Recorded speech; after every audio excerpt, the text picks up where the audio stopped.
বেশি বিখ্যাত হয়ে গেল, মানে এতটা ভালো রেজাল্ট আশা করি। র্যাঙ্ক হয়তো ভেবেছিলাম, কিন্তু এতটা ভালো আশা করি।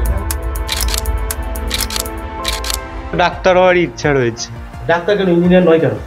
তুমি যেটা করেছো উচ্চ মাধ্যমিকে ফার্স্ট এবং AIR 20, এই দুটো জায়গাতে অত্যন্ত পারফেকশনটা লেগেছে, তা না হলে একটু নিখুঁত ভুলের জন্যই কম্পিটিটিভ এক্সামগুলোতে নাম্বার কাটা যায়। 10-12 ঘন্টা মতো, 12-13 ঘন্টা। আমি বলবো যে এই বছর যে কোয়েশ্চেন প্যাটার্নটা হয়েছে বা কোয়েশ্চেনের ডিফিকাল্টিটা হয়েছে, এতে কিন্তু মানে সমস্যা আমাদের কিছু নেই, কারণ এতে কি এই কোয়েশ্চেনটা এমনভাবেই তৈরি করা হয়েছে যাতে যারা প্রকৃত মেধা স্টুডেন্ট, যারা প্রকৃত 2 বছর ধরে খেটেছে, তাদেরকেই কিন্তু বাছার জন্য পরীক্ষাটা হয়েছে।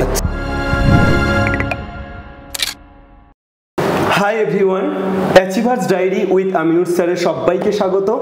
আজ আমরা রয়েছি রূপায়ণ পালের বাড়িতে। রূপায়ণ পাল উচ্চ মাধ্যমিকে ফার্স্ট হয়েছে WBCHSC বোর্ডে এবং ও নিটের সর্বভারতীয় পরীক্ষায় 20তম স্থান অধিকার করেছে। বাংলাতে অর্থাৎ পশ্চিমবঙ্গের মধ্যে নিটে সম্ভবত দ্বিতীয়। তো আজকে আমরা রূপায়ণের সাকসেস স্টোরি শুনবো না, আজকে আমরা শুনবো ওর এই যাত্রাপথের গল্প, শুনবো ওর এই অদম্য লড়াইয়ের গল্প, এবং এই শোনা নয় শুধু, যাতে বাংলার প্রত্যেকটি ছেলে মেয়ে, সে শহুরে হোক বা প্রান্তিক, একটা কিছু শিখতে পারে, একটা নলেজ গেইন করতে পারে, সেই চেষ্টাই আমরা করব আজকের এই পুরো এপিসোডটাতে। তো রূপায়ণ, স্বাগত SOE বাংলাতে। আমার প্রথম যে প্রশ্ন সেটা হচ্ছে, রূপায়ণ তুমি এই দুটো পরপর পরীক্ষা ক্র্যাক করেছো এবং একটা বৃহৎ দরজা খুলে গেছে জীবনের জন্য, কেমন লাগছে, অনুভূতি কেমন? খুবই আনন্দজনক অনুভূতি। মানে প্রথমে ধরুন নিটে এতটা ভালো রেজাল্ট হবে পরীক্ষা দিয়ে এসে প্রথমে ভাবিনি, তারপর যখন জানতে পারলাম যে পরীক্ষা সবারই খারাপ হয়েছে, মানে প্রশ্ন যথেষ্ট কঠিন হয়েছে, তখন আশাবাদী ছিলাম যে ভালো রেজাল্ট হবে।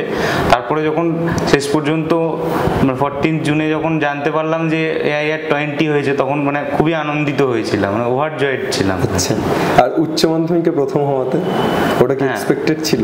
না, উচ্চ মাধ্যমিকে আমি র্যাঙ্ক করবো এটা এক্সপেক্টেড ছিল, মানে পরীক্ষা ভালোই হয়েছিল, কোনো ভুল ত্রুটি আমি দেখতে পাইনি, কিন্তু মানে একেবারে ফার্স্ট হবো সেটা প্রথমে এক্সপেক্ট করিনি। আচ্ছা, বুঝতে পারিনি যে ফার্স্ট হয়ে যাবো। আচ্ছা, তো নিট AIR 20 তোমার র্যাঙ্ক এসছে, কোথায় যাওয়ার ইচ্ছে বা কাউন্সেলিং প্রসেস কিছু শুরু হয়েছে? না, কাউন্সেলিং প্রসেস এখনো শুরু হয়নি, তবে গত বছরের কাউন্সেলিংয়ের ভিত্তিতে সম্ভবত এইমস দিল্লি আমি পেয়ে যাবো, সেই জন্যে যেহেতু ওটাই আমার ড্রিম কলেজ, তাই এইমস দিল্লিতেই যেতে চাই। আচ্ছা, আমাদের SOE বাংলা অবভিয়াসলি একটা প্ল্যাটফর্ম যেখানে বাংলার ছেলেমেয়েরা, বিশেষত প্রান্তিক ছেলেমেয়েরা, তারা বোর্ডসের জন্য প্রিপারেশন নেয়। তো আমি ম্যাথ পড়াই সেখানে। তো অনেকেরই একটা প্রশ্ন যেটা আসে আমার কাছে ধেয়ে, সেটা হচ্ছে যে স্যার, বোর্ডস এবং কম্পিটিটিভ এই দুটো একসাথে কিভাবে পড়ব? তুমি কারেন্ট ইয়ারে এই দুটোতেই খুব ভালো ফলাফল করলে, তো তুমি নিজে কিভাবে পড়েছো এই জায়গাটা যদি স্টুডেন্টদের বলো। তো আমি এটা বলবো যে ক্লাস 11টা যেহেতু মানে আমাদের বোর্ডটা অতটা গুরুত্বপূর্ণ নয়, ক্লাস 11-এ প্রশ্নটা আমাদের স্কুল করে এবং সেটা সেই রেজাল্টটা বোর্ডের রেজাল্টের মধ্যে ধরা হয় না। সেই জন্য আমি বলবো ক্লাস 11টা মূলত কম্পিটিটিভ এক্সামের উপর ফোকাসটা করাই ভালো। অর্থাৎ ক্লাস 11-এ স্টুডেন্টরা যে কোচিং ইনস্টিটিউটে পড়ছে বা টিউশনে পড়ছে, সেখানে কম্পিটিটিভ লেভেলের যে কনসেপ্টগুলো সেগুলো নিয়ে তার ভিত্তিতে প্রচুর MCQ প্র্যাকটিস করা, এবং যে কম্পিটিটিভ এক্সামের জন্য সে প্রিপেয়ার করছে, সেটা ইঞ্জিনিয়ারিং হোক বা নিট হোক, তার বিভিন্ন প্রিভিয়াস ইয়ার কোয়েশ্চেনগুলোকে ধরে ধরে সলভ করা। তাহলে ওই পরীক্ষার যে প্যাটার্নটা, সেই প্যাটার্ন সম্পর্কে একটা খুব ভালো আইডিয়া তৈরি হয়। এবং ক্লাস 11-এর কনসেপ্টটাই কিন্তু কম্পিটিটিভ এক্সামে ডিসাইসিভ হয়ে যায়, কেন কি ক্লাস 12টা কিন্তু সবাই ভালো করে পড়ে বোর্ডের জন্য, কিন্তু ক্লাস 11-এ যে ভালো করে করেছে সে কিন্তু কম্পিটিটিভ এক্সামে বাকিদের থেকে অনেকটা এগিয়ে যায়। আর ক্লাস 12-এ যখন আমি আসবো, তখন আমাকে দুটোকেই সমানভাবে ব্যালেন্স করে চলতে হবে, কারণ ক্লাস 12-এ বোর্ডটাও থাকবে। তো সেখানে আমি যেটা চেষ্টা করেছিলাম যে যেহেতু বোর্ড এবং কম্পিটিটিভের চ্যাপ্টারগুলো মোটামুটি একই, সেই জন্যে টিউশন টিচারদের কাছে বা স্কুল টিচারদের কাছে বা কোচিং ইনস্টিটিউটের কাছে যে চ্যাপ্টারগুলো আছে বা তার কনসেপ্টগুলো আছে, সেগুলো প্রথমে নেওয়া। এমনি কনসেপ্টটা তো আর চেঞ্জ হবে না বোর্ড আর কম্পিটিটিভের জন্য। তুমি দুটোকেই নিয়ে এগিয়েছো, শুরু থেকে তুমি 11 থেকে অনলাইনও প্রিপারেশন নিয়েছো, পাশাপাশি তুমি অফলাইনটাকেও সঙ্গে নিয়ে এগিয়েছো, এবং উচ্চ মাধ্যমিকের আগে ঠিক মাঝামাঝি সময় থেকে তুমি বোর্ডসটাতে ফোকাস করেছো যেমনটা তুমি বললে, এবং বাকি সময়টা তুমি কম্পিটিটিভের জন্য ভালোভাবে খেটেছো। তো এই যে যাত্রাপথ, এখানে মক টেস্ট এইটা কতটা তোমাকে সাহায্য করেছে বা মক টেস্টটা কতটা গুরুত্বপূর্ণ ছাত্রছাত্রীদের জন্য? তো মক টেস্টের ব্যাপারে আমি বলবো এটা যে কোনো কম্পিটিটিভ এক্সামের ক্ষেত্রে প্যাটার্নটা বুঝতে গেলে, সেই এক্সামের প্যাটার্নটা বোঝার জন্য এবং সেই এক্সামের জন্য যে এক্সাম টেম্পারামেন্ট সেটা ডেভেলপ করতে গেলে কিন্তু মক টেস্টটা একেবারে অনিবার্য। কেন কি মক টেস্ট দিলে ওই যে আমার লিমিটেড 3 ঘন্টা টাইমের মধ্যে আমি একটা নির্দিষ্ট সংখ্যক কোয়েশ্চেনকে সলভ করছি, যেমন নিটের ক্ষেত্রে 180টা কোয়েশ্চেনকে আমি 3 ঘন্টার মধ্যে সলভ করছি, সেখান থেকে আমার এক্সাম টেম্পারামেন্টটা গড়ে উঠছে এবং আমাকে কি স্পিডে করতে হবে এবং কোন সেকশনটা কার পরে করতে হবে সেই যে আইডিয়াটা, সেটা কিন্তু মক টেস্ট দেওয়ার মাধ্যমে গড়ে ওঠে। আর শুধু মক টেস্ট দিলে হবে না, মক টেস্ট দেওয়ার পরে যখন রেজাল্ট বেরোবে তখন আমাকে কিন্তু দেখতে হবে যে যে প্রশ্নগুলো আমার ভুল হলো বা যেগুলো পারলাম না সেগুলোর অ্যানালিসিস করা বা সেগুলো কি করলে ঠিক করা যায় সেটা দেওয়া।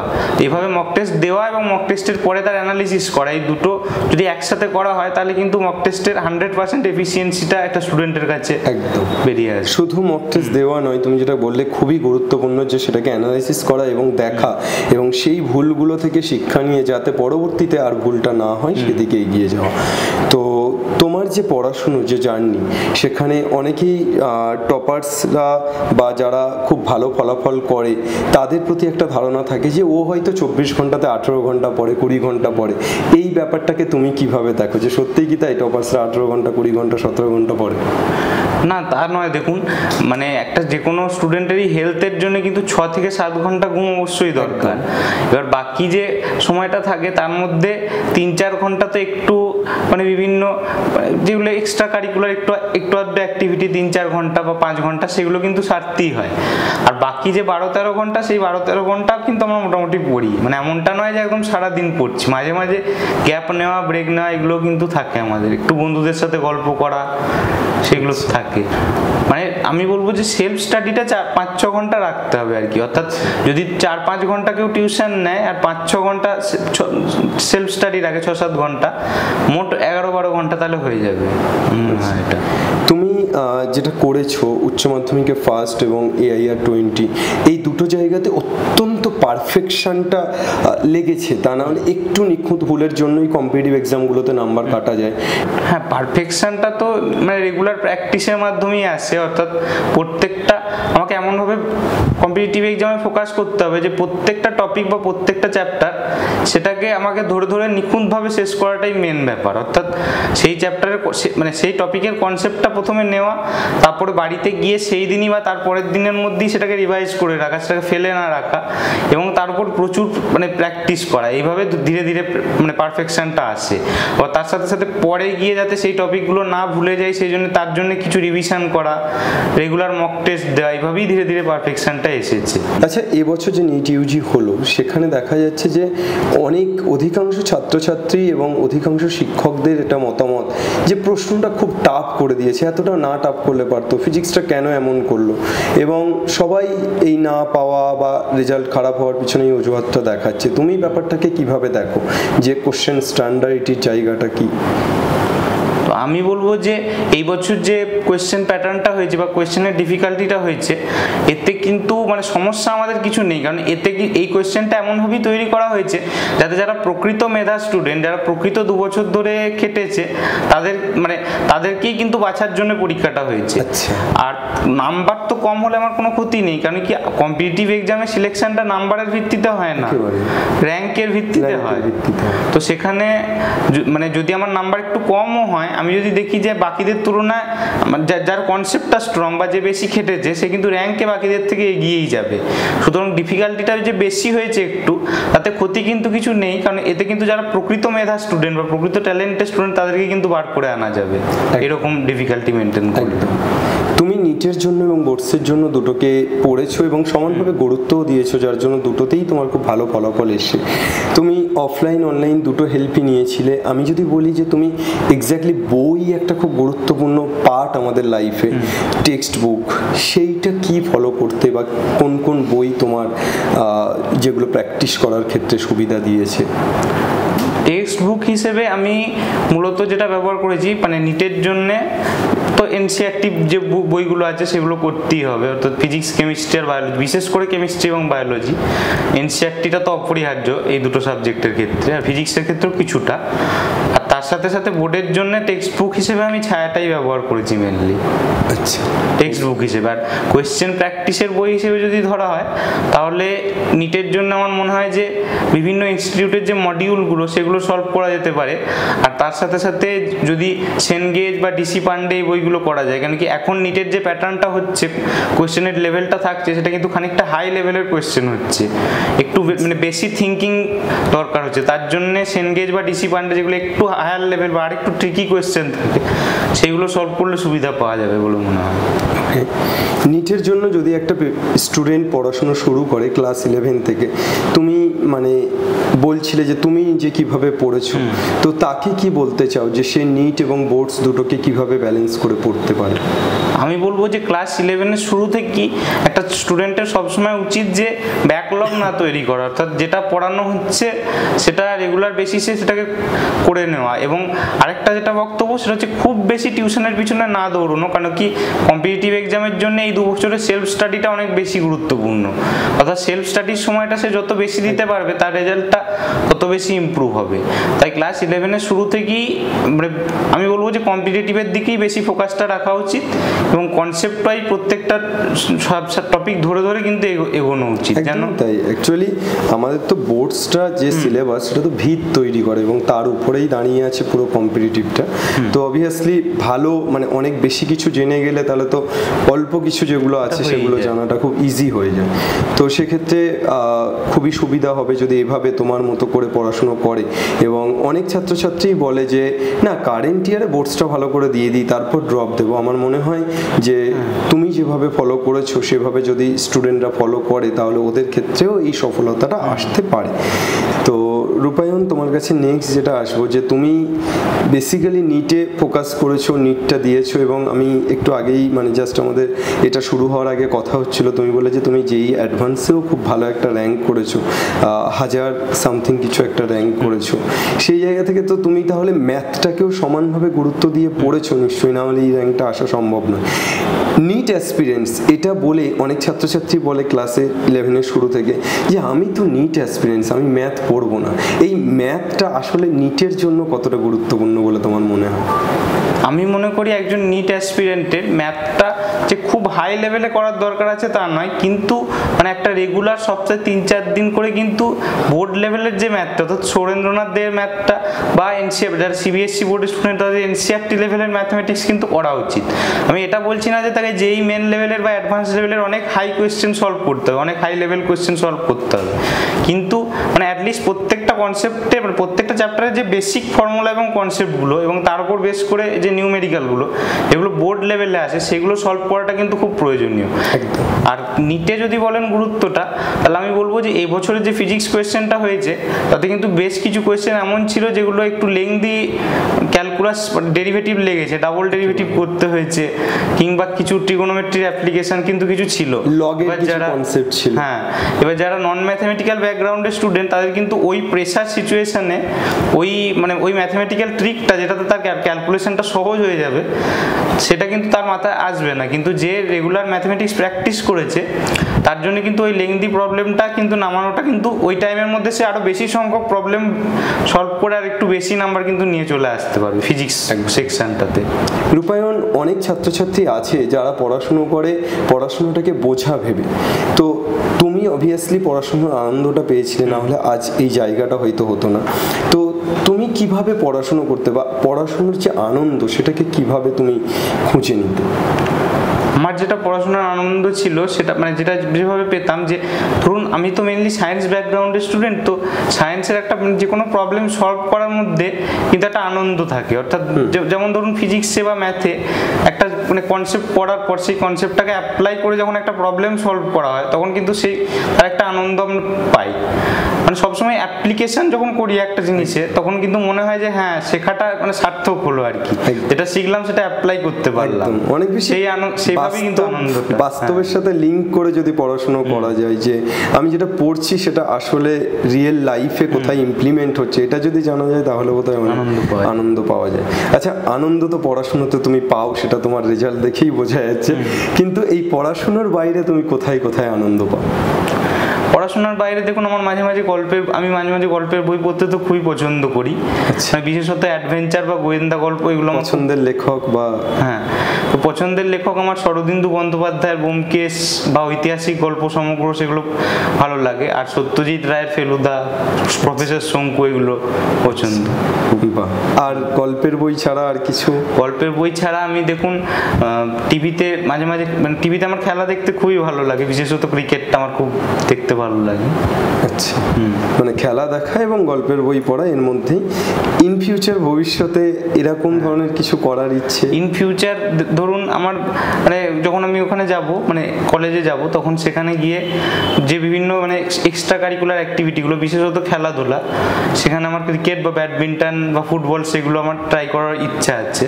তার সাথে সাথে জিম রেগুলার অ্যাটেন্ড করা, সেগুলো ইচ্ছা আছে। মানে একেবারেই রূপায়ণ শুধু পড়াশুনো সম্পর্কে সচেতন নয়, রূপায়ণ স্বাস্থ্য সচেতন। তো রূপায়ণ, এরপর যে প্রশ্নটাতে আমি যাব সেটা হচ্ছে, তুমি এইমস দিল্লিতে হয়তো পড়তে যাচ্ছ এবং তোমার স্বপ্নের কলেজ, তুমি যেটা চেয়েছিলে সেটাই হচ্ছে। তো তুমি তোমার ভবিষ্যৎ জীবন মানে সেটাকে কিভাবে দেখো, যে একজন ডাক্তার তার কেমন হওয়া উচিত, তার মাইন্ডসেট কেমন হওয়া উচিত, এবং সে শুধুই কি অর্থ উপার্জন নাকি সমাজের জন্য একটা বড় প্রভাব ফেলতে পারে, এই সবটা তুমি কিভাবে ভাবো? দেখুন, একজন ডাক্তারের ভূমিকাটা একটা সমাজে মানে একটা ভগবানের মতো বা ঈশ্বরের মতো। তো সেখানে একটা যে কোনো ডাক্তারেরই উচিত প্রত্যেকটা পেশেন্টের প্রতি সহানুভূতিশীল হওয়া। কেন কি আমরা জানি যে ডাক্তাররা কিন্তু মানে আমরা দেখেছি কোভিড সময়ও, কিন্তু কোভিড টাইমেও কিন্তু তারা সবসময় একটা বড় অংশের ডাক্তার কিন্তু লড়াই করে গেছেন, 24 ঘন্টা বা 36 ঘন্টা একটানা তারা ডিউটি করে গেছেন, এবং তার সাথে সাথে প্রত্যেক ধরনের পেশেন্টের সঙ্গে মানে সহানুভূতিশীলভাবে আচরণ করা, যারা আর্থিকভাবে একটু দুর্বল তাদের পাশে থাকা, এটা কিন্তু অবশ্যই ডাক্তারের কর্তব্য। এবং তার সাথে সাথে রোগী এবং ডাক্তারের মধ্যে একটা সৌহার্দ্যের সম্পর্ক গড়ে তোলা, যেটা হয়তো এখনকার ক্ষেত্রে অনেক সময় মানে পাওয়া যাচ্ছে না বা হারিয়ে যাচ্ছে আস্তে আস্তে, সেইটা পুনঃপ্রতিষ্ঠা করাটা কিন্তু খুবই প্রয়োজন। অর্থাৎ রোগী এবং ডাক্তারের মধ্যে একটা মানে মানসিক সম্পর্ক, একটা ভালো মানসিক সম্পর্ক গড়ে তোলাটা কিন্তু খুব গুরুত্বপূর্ণ বলে মনে করি। ঠিক। তো তোমার ডাক্তারি লাইনে কি করার ইচ্ছে? আপাতত যেটা ইচ্ছা আছে সেটা এমবিবিএস এর পর মানে যখন স্পেশালাইজেশনে যাব তখন নিউরো সার্জন হওয়া বা কার্ডিয়াকের দিকে, কার্ডিওলজির দিকে যাওয়ার ইচ্ছা রয়েছে। আচ্ছা, ধরো তুমি মফস্বল শহরে বেড়ে উঠেছো, তুমি সব কিছুই হাতের মধ্যে বা সাধ্যের মধ্যে পেয়েছো, যে টিচার থেকে শুরু করে সব কিছু, এবং বাবা মা সেই গাইডটা করেছে। বাংলাতে পশ্চিমবঙ্গের বিভিন্ন প্রান্তিক জায়গা আছে, সেখানে প্রচুর ছেলে মেয়ে আছে যারা সেই সুবিধাটা থেকে হয়তো কোথাও গিয়ে বঞ্চিত বা কোনোভাবে হচ্ছে। তো তাদেরকে তুমি কি বলতে চাও, যে তারা কিভাবে তাদের লাইফকে দেখবে বা তারা কিভাবে এই জার্নিটাকে কন্টিনিউ করবে? তাদের আমি যেটা বলবো সেটা হচ্ছে, যারা একটু পিছিয়ে পড়া তাদেরকে কিন্তু নিজেদের জীবনের উন্নতির জন্য তাদের সবচেয়ে যেটা সহজ রাস্তা সেটা হচ্ছে পড়াশোনার মাধ্যমে একটা ভালো জায়গায় যাওয়া। কিন্তু আমরা এখনকার দিনেও দেখতে পাচ্ছি যে বিভিন্ন গ্রামাঞ্চল থেকে, মানে অনেক প্রত্যন্ত গ্রামাঞ্চল থেকে কিন্তু স্টুডেন্টরা আইআইটিতে বা মেডিকেল কলেজে চান্স পেয়ে কিন্তু তারা ডাক্তার বা ইঞ্জিনিয়ার হচ্ছে, কিংবা সায়েন্সের রিসার্চ নিয়ে মানে সায়েন্স নিয়ে রিসার্চও করছে। একদম। তো তাদের যেটা উচিত সেটা হচ্ছে যে পড়াশোনার উপর তাদের ফোকাসটা করা, এবং তাদের আমি জানি যে তাদের হয়তো অনেক প্রতিবন্ধকতা থাকবে, কিন্তু সেই প্রতিবন্ধকতাগুলোকে পেরিয়ে এবং বিভিন্ন জায়গা থেকে হয়তো তাদের অনেকে সহায়তা করছে, সেই সহায়তাগুলোকে যথাযথভাবে ব্যবহার করে তারা যদি মানে নিজেদের কষ্ট সত্ত্বেও যদি নিজেদের ফুল ডেডিকেশনটা পড়াশোনায় দিয়ে কোনোভাবে এই জায়গাটা পৌঁছতে পারে, তাহলে তারা কিন্তু ভবিষ্যতে তাদের গ্রামের বা তাদের যে জাতি সেটার কিন্তু অনেক উন্নতি ঘটাতে পারে। মানে একজন যদি একটা গ্রামে ধরুন আইআইটিতে যায়, তাহলে কিন্তু সেই গ্রামটার পুরো গ্রামটাই অনেক অনেক এনলাইটেন্ড হয়ে যায়। একদম, মানে তুমি এটা বলতে চাইছো যে পড়াশোনার আসল উদ্দেশ্য শুধু নিজে ভালো থাকা না হোক, মানে সমগ্র সমাজকে নিয়ে ভালো থাকা এটা হোক। তো স্বাভাবিকভাবে তোমার যে পডকাস্ট, আমি যে তোমার সাথে কথা বলছি, এটা বেসিক্যালি আমি এই কারণেই করছি যে বাংলার যে ছেলে মেয়েগুলো যারা বিশেষত আজ 11-12-এ পড়ছে বা আগামীতে 11-12-এ উঠবে, তাদের কাছে এটা যেন একটা অনেক বেশি ভয়কে কাটিয়ে ওঠার কারণ হয়ে দাঁড়ায়, অনেক বেশি জয়ের কারণ হয়ে দাঁড়ায়। তো এই সমস্ত ছাত্রছাত্রীদের অনেকেই শুধুমাত্র ভয় পাওয়ার জন্য অনেকগুলো না, যে আমি পারবো না, আমার দ্বারা হবে না, আমি মানে রূপায়ণ পাল, আমি তো আমি, মানে আমার দ্বারা এসব নয়, এই জায়গাটাতে তুমি কি বলতে চাও, তাদেরকে কিভাবে সাহস দিতে চাও? আমি এটা বলবো যে দেখুন, প্রত্যেকটা স্টুডেন্টের হয়তো শেখার ক্যাপাবিলিটিটা সমান থাকে না, কিন্তু তাহলেও সে যদি তার 100% দেয়, অর্থাৎ 100% প্রয়াস কিন্তু যদি সে দেয়, তাহলে কিন্তু প্রত্যেকটা মানুষের কাছে কিন্তু সেই ব্রেনের ক্যাপাবিলিটিটা আছে। মানে এমনটা নয় যে আমার ব্রেন অনেক বেশি শার্প বলে আমি তাদের থেকে এগিয়ে যাচ্ছি, তা কিন্তু নয়। অর্থাৎ আসল ব্যাপারটা হচ্ছে পরিশ্রম এবং ডেডিকেশন। একদম, সেটাই কিন্তু বিশেষত যেই মেন এবং নিটের ক্ষেত্রে কিন্তু কনসিস্টেন্সিটাই হচ্ছে ব্যাপার। দেখুন, তো সেখানে যে কনসিস্টেন্টলি 2 বছর তার পরিশ্রমটা দিতে পারছে, সে কিন্তু 2 বছরের শেষে গিয়ে কিন্তু কম্পিটিটিভ এক্সামটা তার ক্র্যাক করাটা অসুবিধা হচ্ছে না। অবশ্যই একটা স্ট্র্যাটেজিক পথে তাকে এগোতে হবে, সেই স্ট্র্যাটেজিটা মেনটেন করে যদি সে 2 বছর কনসিস্টেন্টলি পারফর্ম করে, তারপর কিন্তু তার দুটোই একসাথে ক্লিয়ার করাটা অসম্ভব নয়, এটাই আমি বলবো। So finally we are arrived. আমার সাথে আছে রাজুদা অনেক মালপত্র নিয়ে। আমরা আজকে চলেছি বর্ধমান পৌঁছে গেছি, এবং বর্ধমান সিএমএস স্কুলের যে ছাত্রটি এবছর উচ্চ মাধ্যমিকে প্রথম হয়েছে, রূপায়ণ পাল, তার বাড়িতে।